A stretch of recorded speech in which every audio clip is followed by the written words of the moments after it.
Muy buenas tardes a todos. Bueno, queríamos darle la bienvenida a este nuevo encuentro del EMIC. Este encuentro es especial, es diferente al resto de los que tenemos en el grupo de interés de la Universidad del Rosario, porque hoy estamos haciendo una charla conjunto al grupo de interés de medicina de emergencias de la Universidad de los Andes. Hoy vamos a hablar de un tema sumamente importante que partió pues la idea, la iniciativa por parte de ese grupo, del de los Andes, en hablar sobre pues el trauma de tórax. Como expositores el día de hoy vamos a tener a Valentina Álvarez, ella es estudiante de 11 semestre de la Universidad del Rosario y ella es miembro activo del grupo de interés de medicina de emergencias por parte del Rosario. Y está con su compañero que es Juan Sebastián Vargas, él es médico general de la Universidad de los Andes y es miembro activo de ese grupo de interés. Como tutora académica, muy amablemente tenemos a la doctora María Fernanda Parra. Recuerden que ella es residente de tercer año de la Universidad del Rosario y también la coordinadora que se encarga de ayudarnos con todo el tema de los residentes y demás, el grupo de interés de nosotros. Muchísimas gracias a todos. Les queremos dar la bienvenida al EMIC.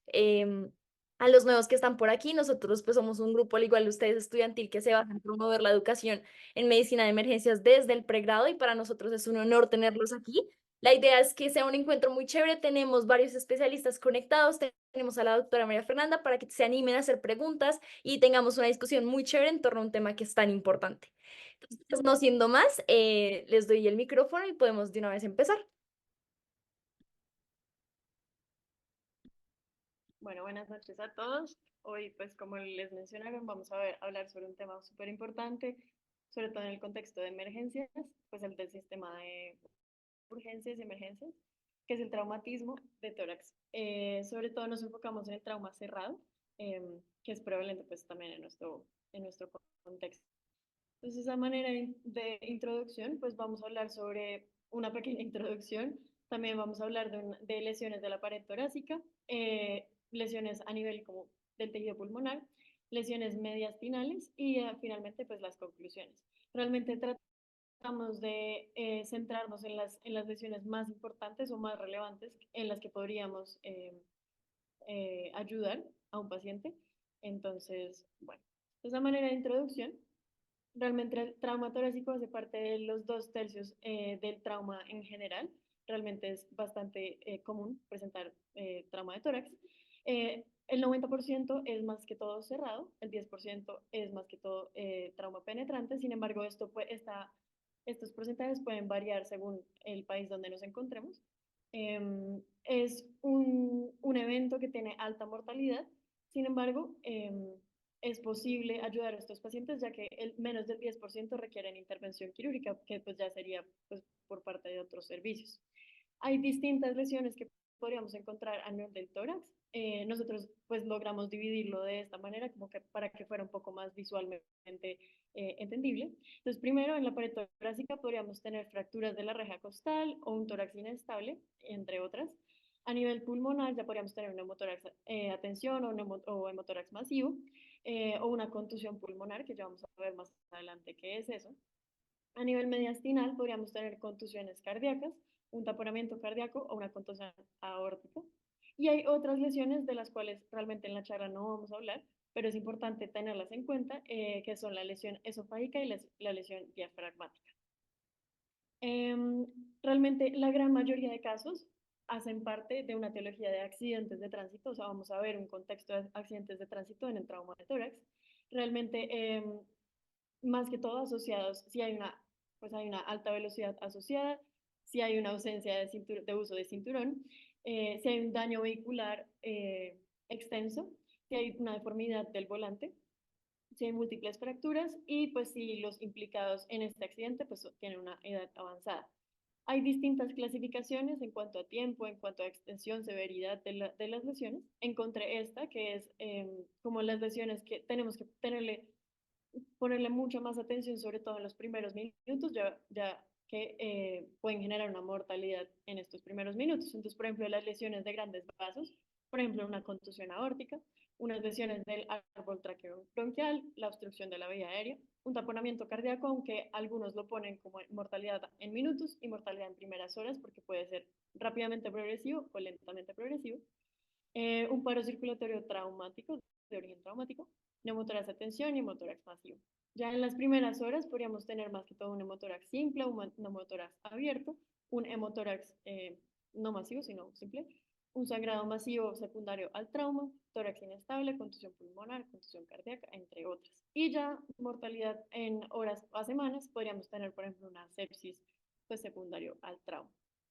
Entonces, la manera general de abordar el trauma, como ya la hemos conocido, y pues tiene una fase prehospitalaria y una fase hospitalaria, sobre todo en este contexto de que como se asocia más que todo a accidentes de tránsito, pues esta fase prehospitalaria es muy importante.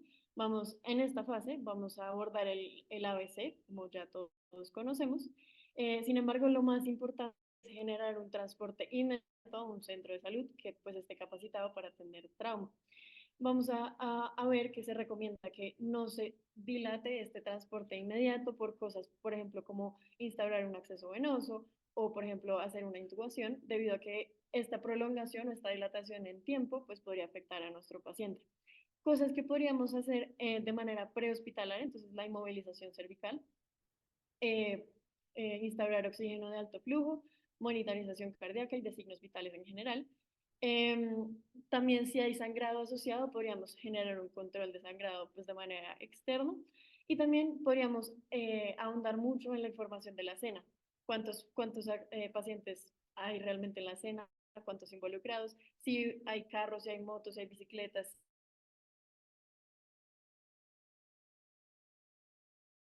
vamos obtener de la escena que nos pueda ayudar también pues, a guiar nuestro diagnóstico. Y en segundo lugar, hay una fase hospitalaria en donde también vamos a hacer un abordaje en ABCDE. Sin embargo, pues en el abordaje general del ABCD lo vamos a aplicar. Sin embargo, pues les traje algunos como asteriscos que son importantes tenerlos en cuenta cuando nos enfrentemos a un trauma específicamente a nivel torácico. Entonces, en la A vamos sobre todo la recomendación es llevar a nuestro paciente a una intubación o traqueal, sobre todo mediante una secuencia de intubación rápida. Esta estaría indicada en pacientes que, por ejemplo, tengan una dificultad respiratoria, tengan inestabilidad hemodinámica o las lesiones sean. Es que cuando evidenciamos una lesión traqueobronquial en nuestro paciente, realmente se podría hacer una intubación orotraqueal pues, de manera estándar si nuestra lesión o pues, nuestro paciente está en un contexto severo, de severidad, o también podríamos optar por hacer una broncoscopia, porque con una lesión traqueobronquial, pues la anatomía normal de nuestro paciente se va a alterar, se va a ver alterada, por lo que una intubación de manera estándar pues puede ser difícil y podemos correr el riesgo de tener una intubación fallida. Entonces, podríamos guiar mediante una broncoscopia y así pues eh, hacer la intubación. Y hay otro asterisco y es la lesión cardíaca severa, en donde se prefiere que se haga la intubación ya cuando se va a llevar un procedimiento quirúrgico, debido a que este proceso de inducción de la intubación puede perpetuar como nuestra lesión, entonces por eso se tiende a esperar un poco, a dilatar un poco ese procedimiento. Y aparte de todo, también hay otro asterisco ahí, y es que en los casos donde tengamos un paciente con dificultad respiratoria, en donde estemos sospechando que tiene un neumotórax de atención, este orden de primero A y luego B se puede intercambiar. Entonces, primero vamos a priorizar la B y luego la A, debido a que si resolvemos este neumotórax de atención, eh, pues le puede ir mucho mejor a nuestro paciente que si, por ejemplo, primero hacemos lo intubamos y esa presión de presión positiva puede perpetuar la lesión pues, del neumotórax de atención. Eso para tenerlo en cuenta. En la parte de la C, el asterisco es que si evidenciamos que nuestro paciente tiene shock, se considera que como primera medida, como primer etiológico, podríamos pensar en un shock hemorrágico y si ese es el caso, pues entonces iniciar un manejo con hemoderivados en una relación 1-1-1, es decir, uno de cada uno. Y mientras esto sucede, podríamos iniciar la terapia con cristaloides isotónicos, sin embargo, se recomienda que no se extienda mucho debido a que puede favorecer la hemodilución y pues perpetuar la lesión de nuestro paciente. En la C también se habla de que tenemos que hacer un protocolo de ultrasonido a la cabecera del paciente en el contexto de emergencias con un protocolo IFAST. Esto sobre todo en los pacientes que están inestables, con hipotensión o peor aún, sin pulso. Y en estos pacientes sobre todo, vamos, cada hallazgo que encontremos ecográfico tenemos que hacerle inmediatamente su manejo, pues, em, acorde.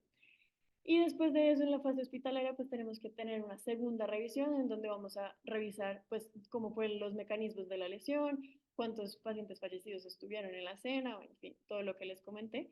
Aparte, si nuestro paciente lo permite, indagar sobre síntomas, sobre todo previos al trauma. Entonces, por ejemplo, si el paciente, no sé, tuvo un síncope y ese síncope hizo que tuviera el trauma, o si tuvo síntomas isquémicos, entonces eso después cayó en el trauma, pues eso nos podría orientar hacia la guía diagnóstica de nuestro paciente.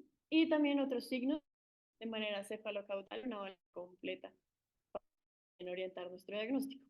Dentro de los paraclínicos que podríamos pedir en esta fase, podría ser inicialmente un electrocardiograma, sobre todo en el paciente que esté hemodinámicamente estable, pero que tenga una lesión cardíaca de manera potencial. ¿Cómo vamos a sospechar esto cuando tengamos alguno de estos criterios? Perdón un poco el puntero, alguno de estos criterios. Entonces, por ejemplo, que tenga un mecanismo mayor de lesión, entonces que el accidente de tránsito dé una vuelta, que tenga alta velocidad, que haya un paciente, pues alguien que haya fallecido en el lugar. Por ejemplo, que tenga un trauma de pared torácica anterior que sea significativo a la vista, que la situación pretrauma si sea secundaria, pues posiblemente secundaria a una enfermedad cardíaca, por ejemplo el síncope, por ejemplo si tuvo disnea, en fin, que tengan clínica de enfermedad cardíaca, dolor torácico isquémico, signos de falla cardíaca o una auscultación cardíaca anormal, o que tenga arritmias nuevas o inexplicables o pues una hipotensión. En estos casos podríamos pedir un electrocardiograma para orientar nuestro diagnóstico. Y de segundo lugar, podríamos pedir una radiografía, sobre todo en aquellos pacientes que estén hemodinámicamente estables. Y acá les traigo como el protocolo de Nexus, que es un protocolo que nos va a ayudar a orientarnos si deberíamos pedir una radiografía, si no deberíamos pedir una radiografía, o si por el contrario deberíamos pedir mejor un TAC, o bueno, cómo hacer. Entonces, esto nos habla de que si tenemos un paciente hemodinámicamente estable con un trauma de tórax pues, contuso, en donde si consideramos que necesita nuestro paciente una imagen, vamos a aplicar esta primera lista que se llama Nexus Chest, que es esta que está acá arriba. Si ninguna de esos criterios está presente, realmente pues no podríamos considerar no tomarle ni radiografía ni TAC de tórax. Sin embargo, si hay alguno de estos presentes o más, pues sí podríamos tomar la radiografía de tórax y dependiendo de lo que encontremos, pues ahí avanzamos. Entonces, si tenemos una radiografía normal y realmente no tenemos una clínica que nos haga sospechar de que sí realmente tiene una lesión significativa, pues no podríamos, no pediríamos el TAC. Mientras que así sea normal, pero nuestra sospecha clínica sigue siendo elevada, podríamos aplicar la segunda lista, que es esta de acá, que nos habla de cuándo pedir o no un TAC, que realmente es un sistema muy similar. Si tenemos todos los criterios ausentes, realmente podríamos no pedir el TAC. Si tenemos uno o más, pedimos el TAC. Y si tenemos uno, pues es como debatido, realmente es a consideración del profesional. Y por el otro lado, si tenemos una radiografía de tórax que es anormal, y pues ya con la radiografía podemos visualizar adecuadamente las lesiones, podríamos no pedir un TAC, o si necesitamos una mejor caracterización de las lesiones, pues ahí pedimos el TAC.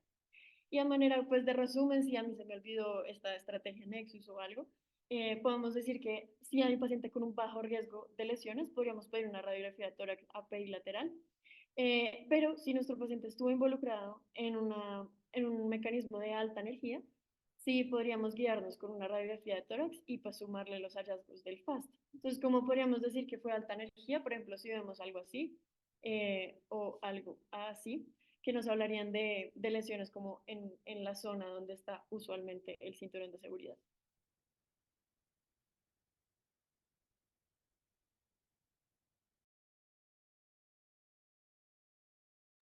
Listo. Hola a todos. Listo. Para ingresar ya el tema de lesiones de trauma, pues empezar con las de la pared torácica. Para comenzar, pues tener en cuenta que las costillas están clasificadas de acuerdo a las uniones anteriores de sus cartílagos costales. De la costilla número 1 a la 7 reciben el nombre de verdaderas, dado que cada costilla se une directamente al esternón, con la característica de la que la primera costilla se une al maniobro mediante sincondrosis, mientras que de la segunda a la séptima son articulaciones sinoviales. Esto es importante debido a que en la mecánica respiratoria, la pared torácica tiene un movimiento que permite la expansión de los pulmones. Las costillas de octava, novena y décima reciben el nombre de falsas debido a que el cartílago costal de estas forma sincondriosis con el cartílago de la costilla superior siguiente. Y las últimas dos, las 11 y la 12, en ciertas ocasiones también está incluida la décima, no se unen al esternón, entonces y los cartílagos son rudimentarios y suelen finalizar en la musculatura abdominal. También pues tener en cuenta que a nivel anatómico, como es esta imagen de acá a la derecha, las costillas están clasificadas en típicas y atípicas, en donde las primeras son las que están compuestas por una cabeza, un cuello, un tubérculo y un cuerpo.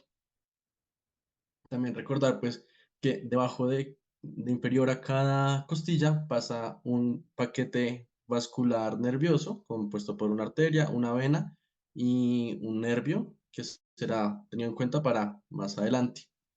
En cuanto a las lesiones de la reja costal, estas son las heridas más comunes.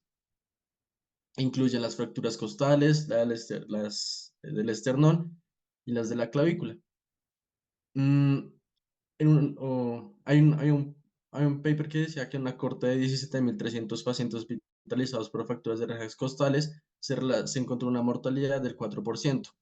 Este porcentaje va aumentando a medida que aumenta también el número de fracturas, eh, de fracturas de costillas. Las fracturas de costillas aisladas en sí no son fatales. Sin embargo, en ciertas ocasiones pueden estar relacionadas con daño adicional de la pleura y el tejido pulmonar. Mm, Cuando las costillas se rompen, suelen fracturarse en el punto que recibió el trauma o desde el giro posterolateral.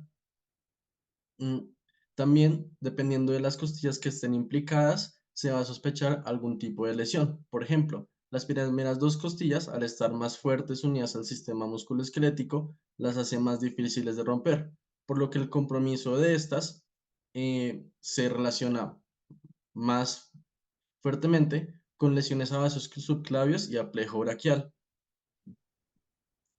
En la práctica, las fracturas que más se ven comprometidas son las que van desde T4 hasta T9, debido a que son las más expuestas al trauma contundente de tórax y usualmente están asociadas a lesiones como la contusión pulmonar o el hemo o neumotórax. Siguiente, por favor. Entonces, cuál es la situación con las lesiones de la pared torácica? Pues como la respiración es un movimiento dinámico, dado que durante la inspiración el diafragma se contrae y las costillas se mueven hacia arriba y hacia afuera, esto hace que, como decía, que aumentará el volumen de la cavidad torácica. Sin embargo, cuando hay, cuando hay fracturas de alguna arco costal, este movimiento dinámico de la reja costal se vuelve doloroso, lo que hace que el paciente empiece a, a hacer una hipoventilación inducida por el dolor. Esta hipoventilación inducida por el dolor lo que va a hacer es que haya un deterioro en el intercambio gaseoso, y este deterioro empeora si hay lesiones que comprometen el parénquima pulmonar. Adicionalmente, como les decía, y que se ve en esta tabla, dependiendo del número de la costilla que esté relacionado con el trauma, se van a sospechar diferentes tipos de lesiones. Por ejemplo, la primera costilla está relacionada, se puede sospechar una lesión de vasos subclavios, de la primera a la tercera, alguna lesión vascular o el plejo braquial, de la cuarta a la novena, lesiones Buenas. Aprovecha para salir por acá. pulmonares o cardiovasculares, y de la novena a la 12, por su ubicación, laceraciones a órganos como el hígado o el vaso. Por favor, siguiente. Vale. Listo. Entonces, ¿cuál es la clínica? Como les comentaba, el principal síntoma va a ser el dolor que aumenta con la expiración. Sin embargo, esto no es muy específico, debido a que hay factores como la edad del paciente que influyen pues, en la calidad de los huesos de estos. Por ejemplo, en traumas menores pueden ocasionar una fractura y episodios grandes de dolor. En pacientes pequeños puede, puede que haya un trauma de gran impacto, pero debido a la flexibilidad de las estructuras óseas de ellos, no se evidencia un gran dolor. Entonces, relacionado a lo que comentaba Valentina sobre la toma de imágenes, el Colegio Americano de Radiología estableció un algoritmo para la evaluación por imágenes de las fracturas costales. Inicialmente se debe tener en cuenta el mecanismo de la lesión. Entonces, para un traumatismo cerrado con mecanismo de alta energía, se debe sospechar pues, solicitar desde un principio la necesidad de una tomografía de tórax. Adicionalmente, porque esta modalidad de imagen también va a permitir la evaluación de daños en tejidos blandos, vasculares o en órganos internos. Sin embargo, la radiografía de tórax sigue siendo un método eficaz para diagnosticar las fracturas costales. Sin embargo, esto pues depende mucho de quien observe la radiografía y se estima que aproximadamente el 25% de lesiones costales no se logran ver en las radiografías. Entonces, pues no sé si alguien se atreva a describir qué ve en esta imagen. Es un trauma contundente, un paciente que iba en una motocicleta, se cayó y se golpeó en el hemitórax izquierdo.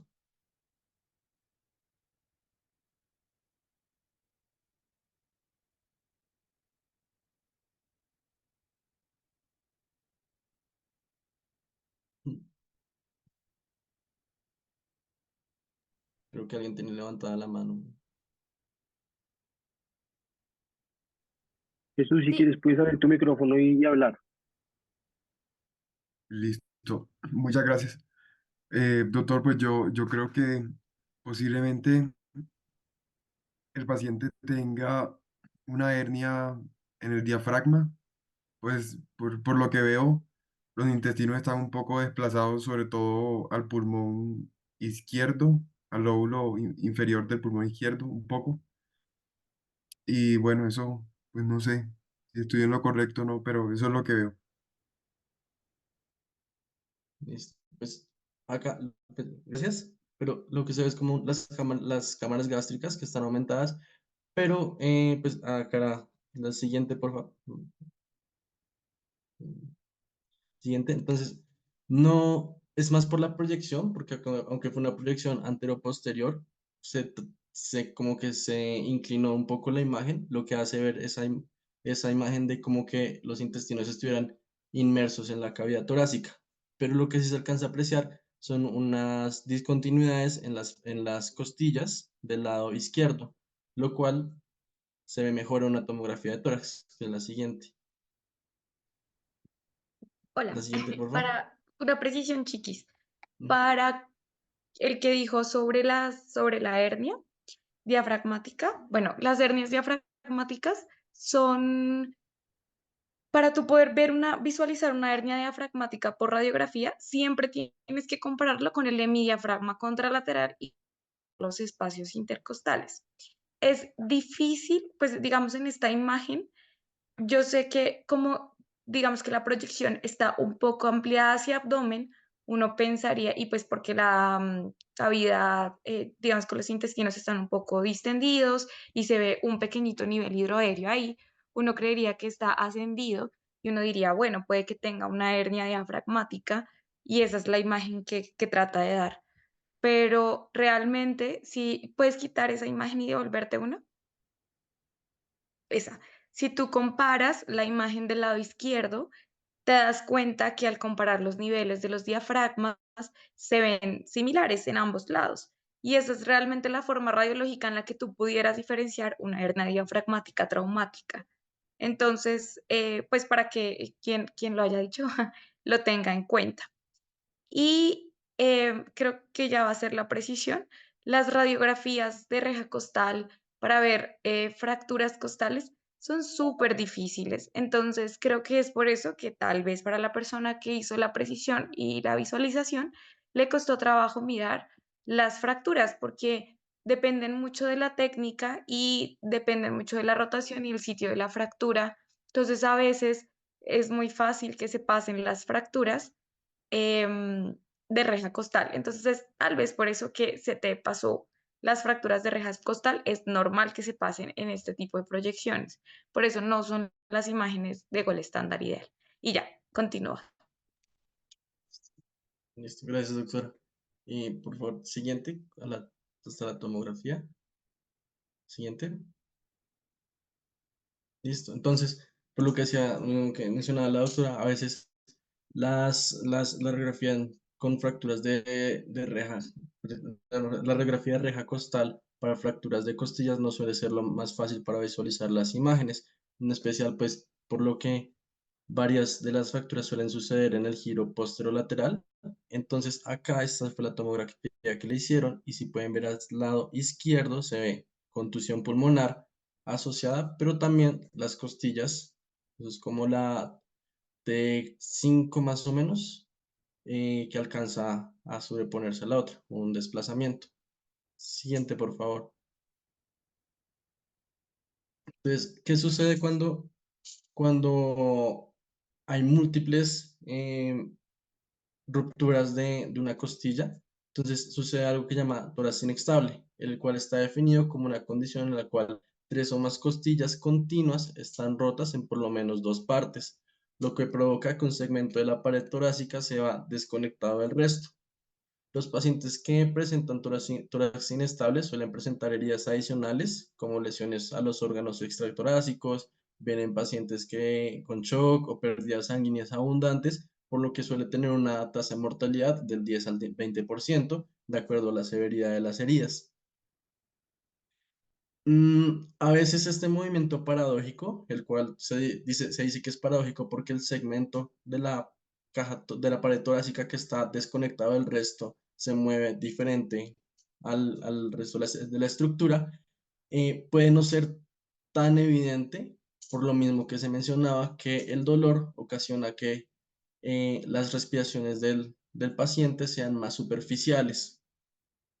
Sin embargo, se sigue confiando en que la examinación, que debe incluir la palpación, percusión y auscultación, llega a tener unas tasas de sensibilidad y especificidad del 90 y 98% respectivamente. Como mencionaba también Valentina al inicio, en estos pacientes se debe tener un abordaje del ABC del trauma bastante preciso, debido a que suelen hacer complicaciones como neumonía, síndrome de estrés respiratorios o sepsis. Entonces, este es un video, en la siguiente, por favor, que muestra cómo es este movimiento paradójico, en el cual el centro del tórax se mueve diferente al resto de la estructura. Entonces, ¿cómo funciona este movimiento paradójico? Entonces, pasa a la siguiente, por favor. Entonces, ¿cómo sucede? Entonces, la pérdida de la continuidad, como se mencionaba, ocasiona el movimiento paradójico de la pared torácica en diferentes direcciones durante la respiración. En la inspiración, que es la imagen de la izquierda, vamos a ver que las costillas se mueven hacia afuera, es decir, que la caja se expande, mientras el segmento se va a ir hacia adentro. En la expiración va a suceder lo contrario. La caja torácica se va a ir hacia adentro y el segmento que está desconectado va a seguir hacia afuera. Como les había mencionado, en estos pacientes la presencia de dolor disminuye, hace que las respiraciones sean más superficiales, lo que reduce el volumen tidal y pues disminuye ciertos reflejos como lo es el reflejo tusígeno, que puede llevar a atelectasias en neumonías en caso de que hayan aspiraciones relacionadas al trauma. Listo, siguiente, por favor. Otra de las lesiones que podemos encontrar es el neumotórax. Esto se describe como la presencia de aire entre las pleura visceral y parietal. Es decir, aire atrapado entre el pulmón y la pared torácica. Esta suele ser la lesión más frecuente del trauma de tórax contundente. Se puede llegar a ver entre un 40 al 50% de los pacientes. Este se puede ser definido como espontáneo o no espontáneo. Los espontáneos están relacionados a causas no traumáticas y suelen ocurrir con factores precipitantes, pacientes que tienen bulas o algo ya algo que traían de por sí. En el contexto del trauma, el neumotórax puede ocurrir por cuatro mecanismos. El primer mecanismo es la rotura alveolar debido a un aumento de la presión alveolar por el trauma. El segundo es un efecto de bolsa de papel que ocurre cuando la epiglotis se cierra durante el aumento repentino de la presión en el árbol traqueobraquial. El tercer mecanismo son los mecanismos de aceleración, desaceleración vistos en los accidentes automovilísticos. O el cuarto son fracturas costales que dañan la pleura. El paciente cuando llega a la clínica inicialmente se puede quejar de lo que es dolor de pecho, disnea, ansiedad, pacientes que vienen taquipnéicos, taquicárdicos y cuando si se les ausculta va a haber una disminución de ruidos respiratorios del lado afectado. Eso en el cuadro agudo. Sin embargo, en un cuadro más tardío se puede haber una alteración del estado de conciencia y puede llevar a otro tipo de complicaciones. ¿Cuáles son las complicaciones? La principal es el neumotórax atención. La siguiente imagen, por favor. Gracias. El neumotórax atención se describe prácticamente en palabras simples, es cuando el aire entra al espacio pleural en cada inspiración, pero no puede escapar debido a que hay un mecanismo de válvula de una sola dirección. Debido a esta continua acumulación de aire en la pleura, el pulmón del lado afectado colapsa, lo que hace que haya un aumento en la hipoxia. Otra de las complicaciones que puede suceder es que el aumento de el aire en la cavidad, la acumulación de aire en la cavidad torácica puede ocasionar una compresión del mediastino. Esta compresión del mediastino incluye una compresión de la vena cava superior, lo que hace que haya compromiso del retorno venoso y por consecuencia de la poscarga. Adicionalmente, todas las estructuras en el caso de neumotórax a tensión se van a ver desplazadas por esta acumulación de aire, incluido lo que es la desviación de la tráquea. Entonces tenemos un paciente que ya viene, que está entrando en un cuadro de hipoxemia debido a que un pulmón está colapsado, tiene una disminución de la función, de la función cardíaca, lo que ocasiona que aumente la resistencia vascular. Al final se va a traducir en un colapso circulatorio que va a hacer que el paciente entre en una acidosis. Y si no se tiene en cuenta, el paciente puede llegar a entrar en un arresto cardíaco. Siguiente, por favor. Entonces, como les había comentado, pueden haber cuatro mecanismos relacionados con lo que es el neumotórax. Y pues toca tener en cuenta que al momento de tomar unas imágenes se van a buscar el aire se va a distribuir de forma diferente según la posición en la que se encuentra el paciente. Por ejemplo, uy, la anterior, por favor. Es acá. En la imagen de la izquierda, en una proyección del paciente en bipedestación, pues el aire va a ir a lo que es hacia los ápices, pero si el paciente se encuentra en supino, como suele suceder en los escenarios de trauma, el aire va a estar hacia la parte anterior del pulmón. Entonces, siguiente, por favor. Entonces, esta es una imagen en la cual, acá en la imagen de la izquierda, si ustedes pueden ver en el pulmón derecho, en la parte hay un colapso del pulmón que se identifica más que todo porque no hay estructuras alveolares. En la imagen de la derecha es un neumotórax a tensión en el cual se nota que hay un colapso del pulmón y toda esta parte se ve oscura porque está llena de aire. Listo, siguiente, por favor. Siguiente. Hay una herramienta que ha tomado bastante fuerza en los últimos años y es el uso del ultrasonido para la detección de neumotórax, que presenta rendimientos similares a la radiografía de tórax, teniendo el ultrasonido una sensibilidad hasta el 98% y especificidad del 99%. Entonces, en la imagen de la izquierda vemos un pulmón normal sin neumotórax, con lo que se llama artefactos en cola de cometa o las líneas B, que son lo que señala la flecha. Estos artefactos suelen estar presentes en lo que es un tórax normal. Sin embargo, en la imagen de la derecha, se ven estas líneas A, que son las que están marcadas por los asteriscos, que lo que hace es que lo que se muestra es que hay un aumento en el espacio entre la pleura visceral y parietal del paciente, sugestivo de un neumotórax. Siguiente, por favor. Entonces, con el manejo en urgencias, inicialmente para evitar como las complicaciones llevadas de este trauma, em, es la inserción de un tubo de tórax.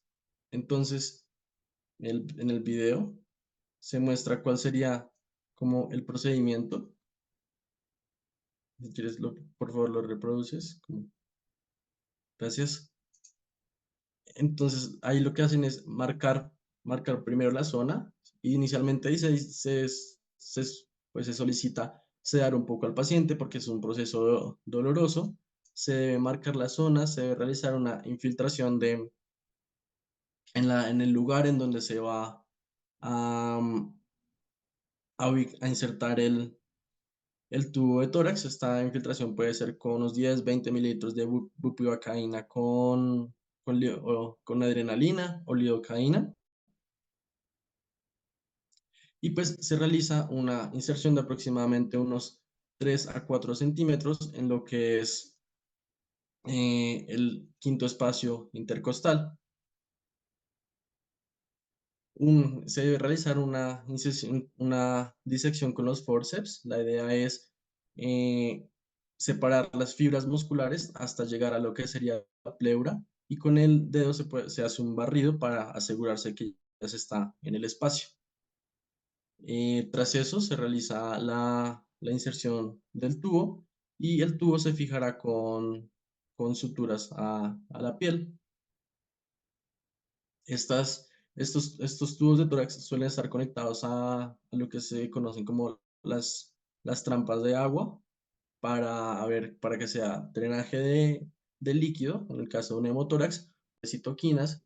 Hay también una alteración de la función inmune, lo que hace que se deteriore como la respuesta inmunológica del pulmón en general, lo que hace susceptible al paciente a casos de neumonía. Siguiente, por favor. En cuanto a la clínica, esta puede variar. Pueden llegar pacientes con dolor torácico, con disnea y taquipnea. Como ya se había mencionado, el dolor en el trauma torácico ocasiona que haya alteraciones en los mecanismos respiratorios y en la mecánica respiratoria, por lo que puede también producirse hipoxemia e hipercapnia. Em, En estos pacientes puede ser bastante útil, depende de cómo a escalas ya, a otras escalas como el Glasgow y demás, la intubación temprana para evitar que este deterioro de la respiración se realice. Siguiente, por favor. Entonces, clásicamente la radiografía de tórax, al ser una modalidad de diagnóstico por imágenes, La radiografía de tórax, al ser una de las, de las modalidades más útiles, mm, se puede utilizar, en el cual se puede ver una opacificación homogénea focal o difusa en el lugar del trauma de tórax, como se puede ver acá en la radiografía. Sin embargo, la tomografía de tórax puede ser de las mejores herramientas para identificarlos. Listo. Otras de las lesiones para mencionarlos rápidamente son las lesiones del árbol traqueobraquial. Em, Esta suele ser una herida mortal debido al compromiso de la vía aérea y pues se ha discutido mucho si se debe intubar o no a estos pacientes. Siguiente, por favor. Esta puede suceder por cuatro mecanismos, que es por mecanismos de fuerza repentina, por lesiones por compresión o desgarro de las adherencias que pueden ocasionar que haya un raspado prácticamente de la lesión del árbol traqueobraquial. Siguiente, por favor.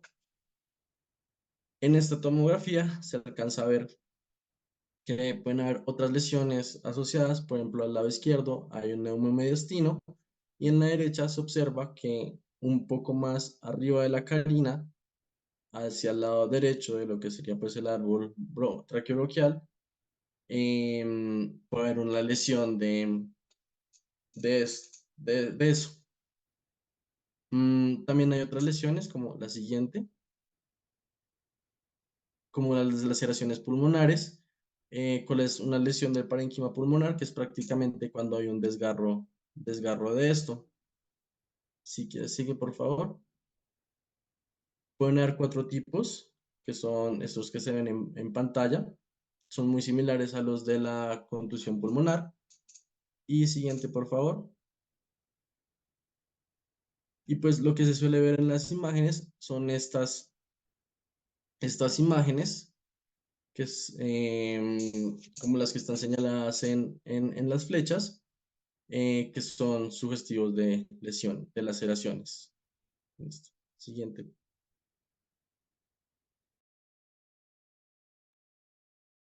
Bueno, y en nuestra, pues finalizando ya nuestra charla, entonces tenemos como cuarto tema a revisar la lesión mediastinal, empezando por las lesiones que realmente podrían ser importantes para la mortalidad de nuestros pacientes, entonces empezando con el taponamiento cardíaco, que es la compresión cardíaca que se genera por la acumulación de líquido en el saco pericárdico.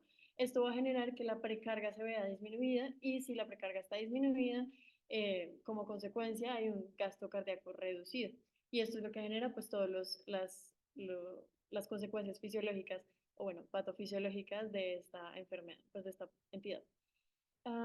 Como para tener en cuenta, recordemos que el saco pericárdico pues se compone de una estructura fibrosa que es fija, por lo que una pequeña cantidad de sangre, ya sea tan pequeño como 50 mililitros, puede ya empezar a interferir con el llenado cardíaco. Entonces, lo describen como en algunos pacientes puede ser lentamente progresivo, puede tardar bastante tiempo para generar como ya consecuencias importantes para su vida. Pero en otros pacientes puede realmente ser rápidamente progresivo, pues esto depende de la velocidad a la cual se llene este saco pericárdico y pues interfiera con el, con el gasto cardíaco. En general, este taponamiento cardíaco se puede ver en la gran mayoría de casos por heridas penetrantes, sin embargo, también es secundario al trauma contuso. Y el sangrado que se evidencia o pues el líquido que se empieza a acumular es proveniente de vasos cardíacos o grandes vasos como por ejemplo la aorta. Clásicamente nos han dicho que la tríada de Beck se puede utilizar para sospechar esta entidad, que es los ruidos cardíacos velados, ingurgitación yugular e hipotensión. Sin embargo, en este contexto de trauma hay que tener como un asterisco importante en esta triada de Beck, porque, digamos, en el contexto de urgencias, en primer lugar, va a ser muy difícil tratar de escuchar ruidos cardíacos velados, sobre todo en el contexto de que llegue un paciente con trauma. Aparte de eso, la ingurgitación yugular podría no estar presente porque en el contexto de trauma también podría haber una hipovolemia secundaria a sangrado, por lo que no podría no estar presente la ingurgitación yugular y de la misma manera la hipotensión podría ser secundaria a otras cosas como por ejemplo un shock hipovolémico o un shock pues hemorrágico. Entonces, por eso es que hay que tener en cuenta que sí, esta tríada de Beck pues podría estar presente en los pacientes, sin embargo, no siempre está presente y no porque no esté presente, tenemos que descartar ya de por sí taponamiento cardíaco. Hay otros signos, como el signo de Kussmaul, que es que hay un aumento de la presión venosa cuando el paciente está inspirando con una respiración espontánea, y esto nos podría ayudar a como orientarnos a un taponamiento cardíaco. Y también hay una gran diferencia que tendríamos que hacer con el neumotórax a tensión, porque el neumotórax a tensión podría generar una clínica muy parecida al taponamiento cardíaco, sin embargo, lo podríamos diferenciar con, pues, a la auscultación y a la percusión. Entonces, si estamos hablando de un taponamiento cardíaco, pues los ruidos respiratorios y toda la auscultación pulmonar pues estaría conservada, mientras que con un neumotórax a tensión pues podríamos tener, por ejemplo, una hiperresonancia a la percusión.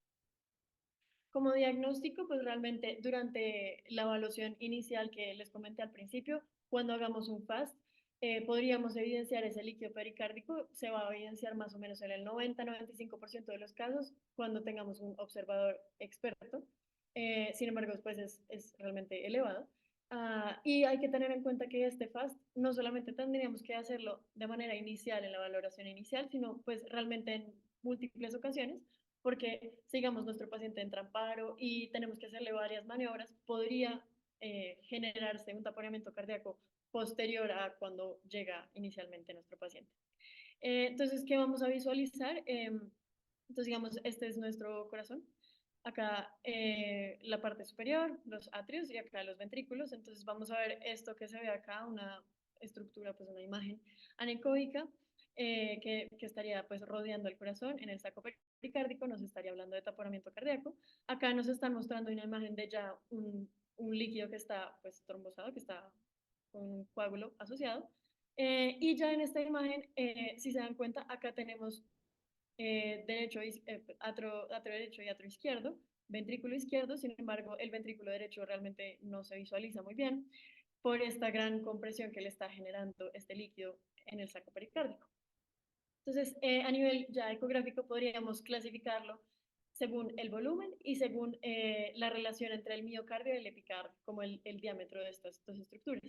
Entonces, podríamos clasificarlo en trivial si tiene menos de 50 mililitros de volumen, leve 50 a 100, moderado 100 a 500 y severo ya más allá de 500 mililitros. Y el miocardio, pues si solamente en la otra parte, si solamente está visible en sístole, o si tiene un diámetro de menor de 10 milímetros, 10 a 20 o más de 20 milímetros. También lo podríamos evidenciar en otras como ayudas diagnósticas, ya como un ecocardiograma, pues de manera formal, no pues un protocolo de FAST. Y una ventana pericárdica, que es pues este procedimiento quirúrgico que se realiza para realmente objetivizar y visualizar directamente el líquido en el pericardio. Estas dos opciones pues también están, sin embargo, con un examen que tenemos, con un protocolo que tenemos realmente fácil, rápido y disponible en varios servicios, pues podríamos de una vez diagnosticarlo. Y acá también estamos visualizando que hay una compresión de los ventrículos por esta acumulación de líquido. Y dentro del tratamiento, entonces realmente idealmente por un cirujano calificado vamos a hacer una esternotomía y vamos a hacerlo realmente lo antes posible. Y mientras se lo llevan a cirugía, podríamos ponerle líquidos para aumentar pues mejorar su gasto cardíaco. Sin embargo, pues el tratamiento ideal pues, sería la cirugía. En casos donde no se pueda realizar la cirugía o el paciente esté muy inestable, en caso de que, por ejemplo, tenga un derrame pericárdico, pero aparte de eso tenga una hipotensión asociada o signos de shock, podríamos hacer una periocardiocentesis pues alternativamente de manera inmediata. Y podríamos hacer una periocardiocentesis empírica, es decir, sin guía ecográfica. Esto pues realmente no se prefiere no hacerlo, pero tendríamos que hacerlo cuando la ecografía no esté disponible y tengamos una alta sospecha de taponamiento en un paciente que esté inestable. Y podríamos llegar a considerarlo, aunque no es la mejor opción, en un paciente estable, ya como medida diagnóstica y pues terapéutica. Sin embargo, tener en cuenta que la pericardiocentesis no es el tratamiento definitivo y que también pues tenemos complicaciones comunes asociadas.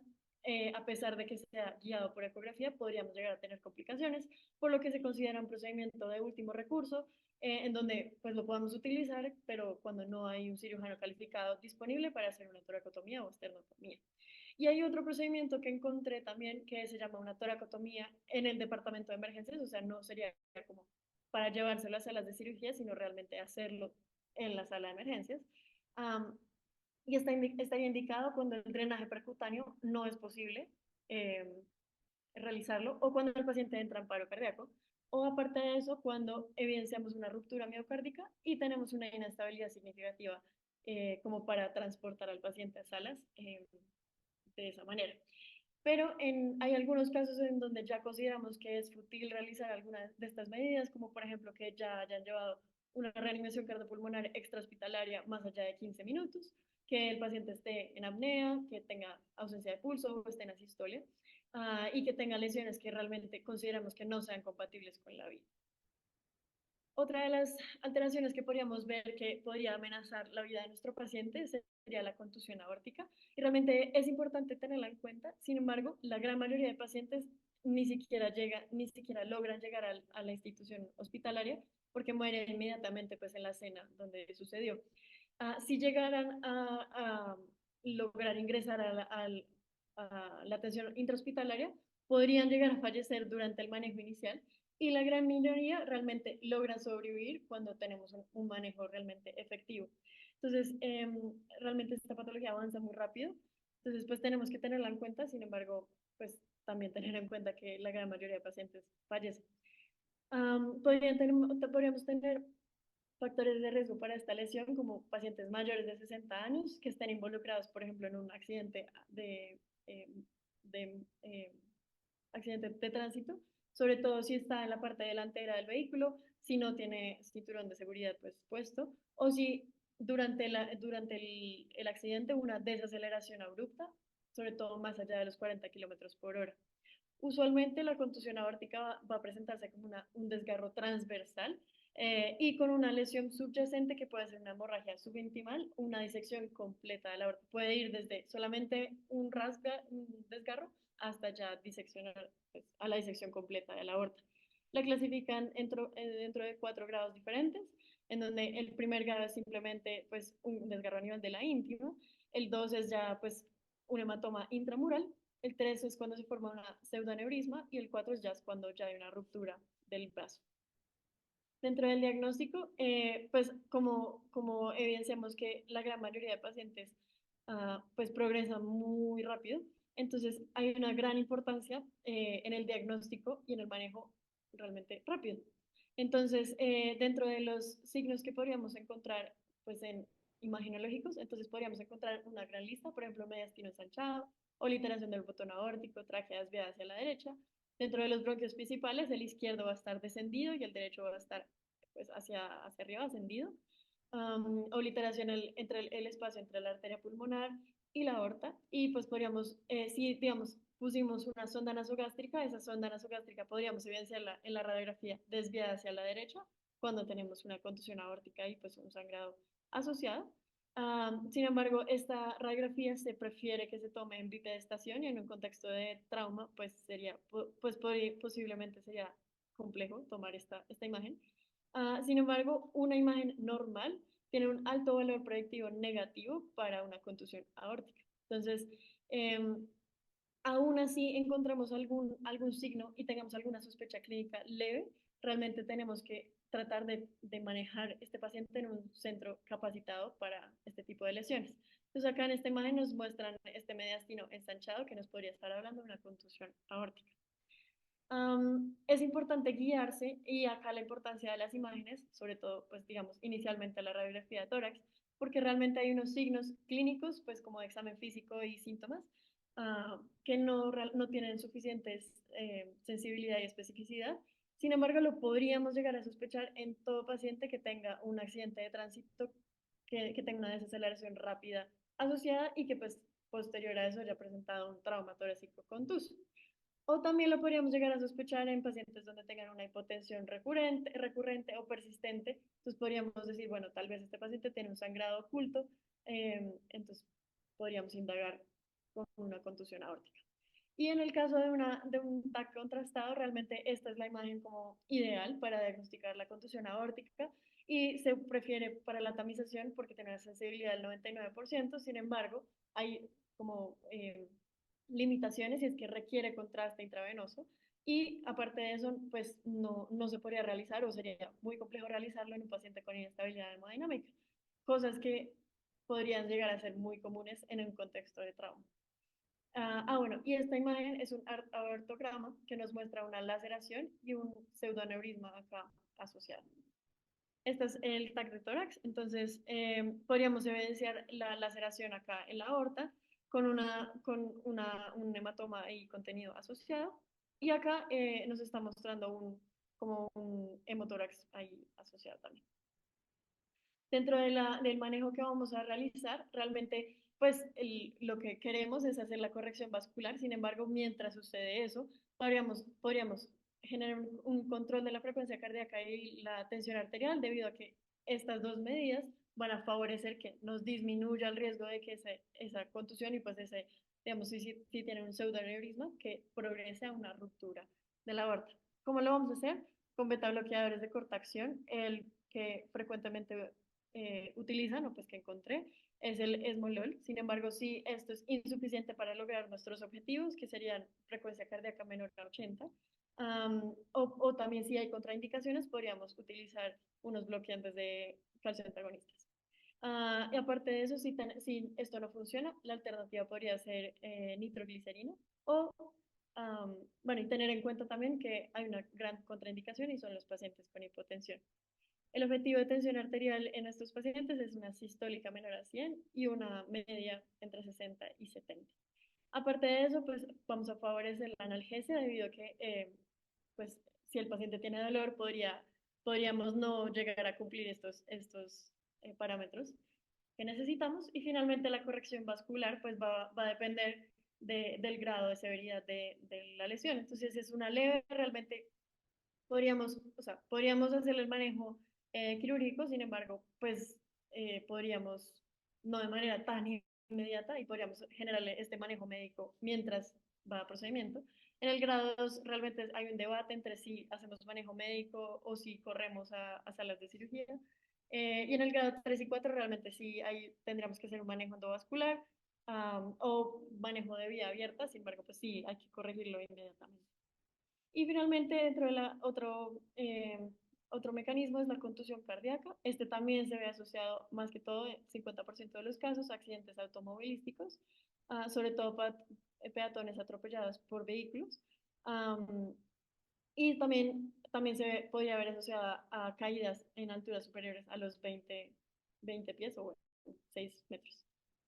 Usualmente, el 20% de los pacientes que mueren en relación a estos accidentes, pues tienen una lesión cardíaca asociada y usualmente estas muertes van a suceder de manera extrahospitalaria. Sin embargo, esta definición de contusión cardíaca no se tiene muy claro, no hay como definiciones específicas, por lo que la incidencia real es desconocida, porque hay artículos que hablan de disfunción miocárdica y otros que hablan de contusión cardíaca, entonces es muy difícil realmente llegar a pues, números como verídicos. La contusión cardíaca es una entidad que puede ir desde la contusión muscular como tal hasta realmente ya una ruptura cardíaca, en donde esta es la entidad donde se ven la gran mayoría de muertes. Realmente estos pacientes casi nunca logran llegar al hospital y podrían ser, o sea, la ruptura cardíaca podría ser desde el ventrículo, que realmente el principalmente o el que se ve más frecuentemente asociado es el derecho por su posición anatómica dentro del tórax. También podríamos ver una ruptura del septum o rupturas de válvulas. Y entre estos dos, o sea, esto pues podría ser una lesión pues, relativamente leve y esta una muy grave. En la mitad podríamos tener también síndromes coronarios agudos o arritmias presentes.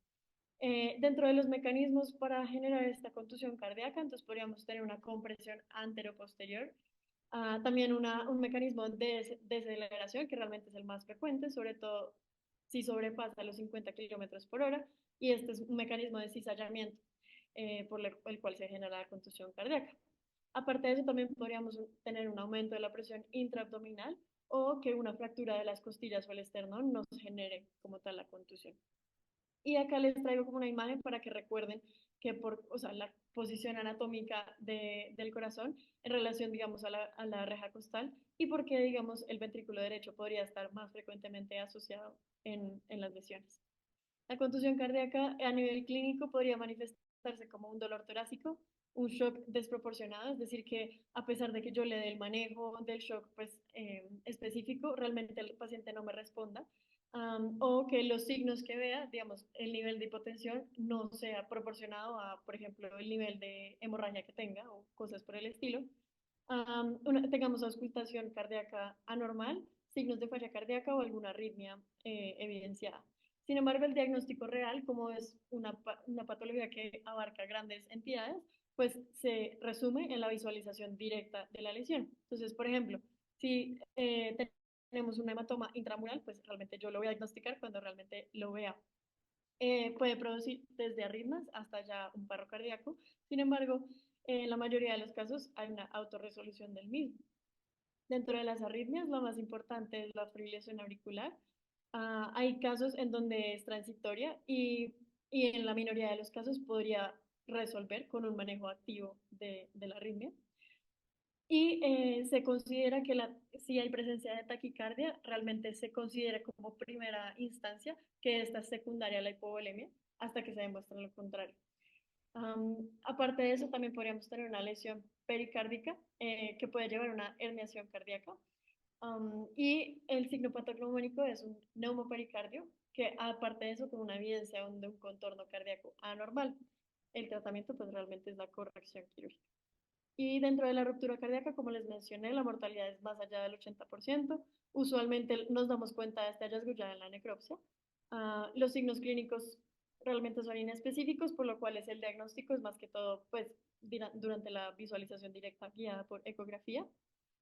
Dentro de las lesiones valvulares, las más frecuentes a encontrarse son de la aórtica y de la mitral, y realmente el mecanismo por el cual se generan son un cizallamiento, y pues podríamos evidenciar dentro de la clínica una ingurgitación pues correspondiente a la válvula lesionada.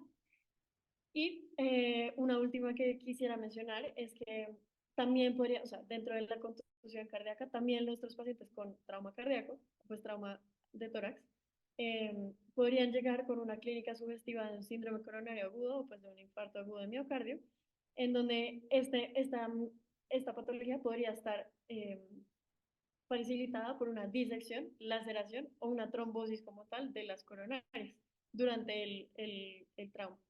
Entonces, realmente hay una discusión de si primero es el trauma y posteriormente es, digamos, la disección, laceración o la trombosis de las coronarias, o si el paciente presentó un síndrome coronario agudo y eso fue lo que le generó el trauma, o pues lo que facilitó el trauma.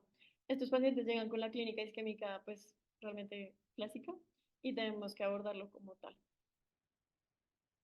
Y para finalizar, dentro de las conclusiones, entonces,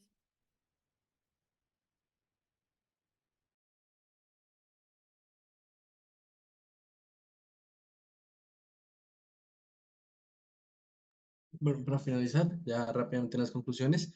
Entonces, algunos de los manejos que tienen las lesiones torácicas son quirúrgicas, pero no todas son quirúrgicas. Entonces, de acuerdo a guías como la TLS o a veces las asociaciones de traumas, hay lesiones que debido a su compromiso o a su rápido deterioro se deben llevar al paciente al quirófano, como lo son las pérdidas abundantes de sangre, que es lo de 1500 centímetros cúbicos iniciales, laceraciones del árbol del árbol bronquial o demás. Siguiente, por favor. Entonces, para tener en cuenta. El trauma continúa siendo las principales causas de mortalidad.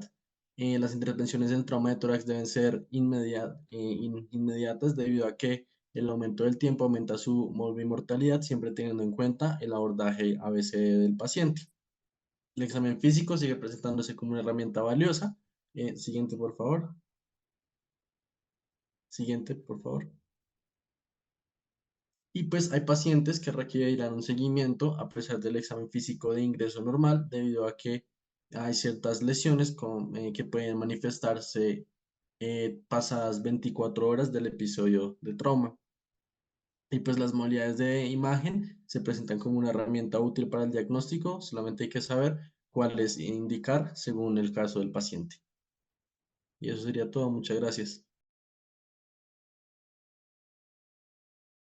Bueno, muchas gracias a Vale y muchas gracias a Juan. Nosotros sabemos perfectamente que este es un tema muy largo y que es muy difícil de pronto como sintetizarlo todo en un corto tiempo, pero igual muchísimas gracias, les quedó excelente. No sé si de pronto alguien del público tenga alguna pregunta, aprovechando que aquí tenemos algunos doctores conectados, o si los tutores académicos quieren de pronto dejar algún mensaje importante o algo así. Pueden mandar las preguntas al chat o levantar la mano, como se sientan. Yo, bueno, mientras salen las preguntas, quería decir algo. Las imágenes en trauma de tórax siempre me ha parecido que es un tema muy difícil porque uno a la hora de la verdad es difícil saber cuándo tomas TAC, cuándo tomas radiografía y cuándo terminas tomando ecografía y demás. Entonces, como para que no nos perdamos y tratar de puntualizar un poquito en eso, la ecografía en la cabecera del paciente es lo que tú tienes a la mano y entonces básicamente se lo vas a hacer a todos los pacientes que tienen el mecanismo contuso de trauma, que tienen un trauma cerrado de tórax. Es importante que hay que valorar también el corazón porque, como lo dijeron sobre todo al final, por los mecanismos de aceleración y desaceleración, si ustedes se dan cuenta, el trauma cardíaco directo está muy asociado con los mismos mecanismos de trauma por el que está asociado en general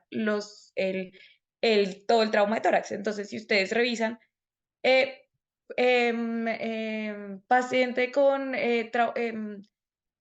conductor de automotor que se estrella contra peatón, peatón que se estrella contra auto, no sé qué. Digamos que esos mecanismos se asocian a trauma de tórax y ustedes miran la letra pequeña y también se asocian a trauma cardíaco directo. Entonces, recomendación, pidan también cuando hay trauma cardíaco directo, cuando hay trauma de tórax, hagan un ecocardiograma en focus, o sea, un focus, mejor dicho, y revisen el corazón y pidan también electrocardiograma, no se les pase porque las arritmias ventriculares, o bueno, las extrasístoles, las taquiarritmias, son signos incipientes de trauma, contusión cardíaca que se nos está pasando. Entonces, llega tu paciente, focus, y también acuérdense tomar electrocardiograma, no se les pase también en esos pacientes.